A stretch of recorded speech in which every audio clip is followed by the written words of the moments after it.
பீகாரில் தேசிய ஜனநாயக கூட்டணி ஆட்சி அமையும் என்பதையே முதற்கட்ட வாக்குப்பதிவு சதவீதம் எடுத்துரைப்பதாக பிரதமர் மோடி தெரிவித்துள்ளார்.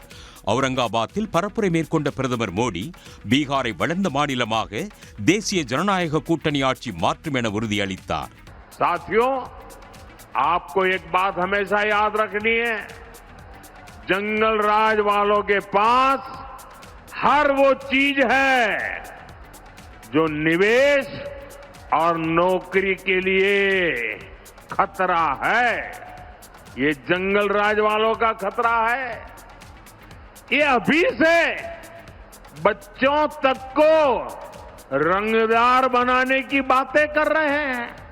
பீகார் சட்டமன்ற தேர்தலின் முதற்கட்ட வாக்குப்பதிவில் 74 ஆண்டுகளில் முதல் முறையாக 65% வாக்குகள் பதிவாகின.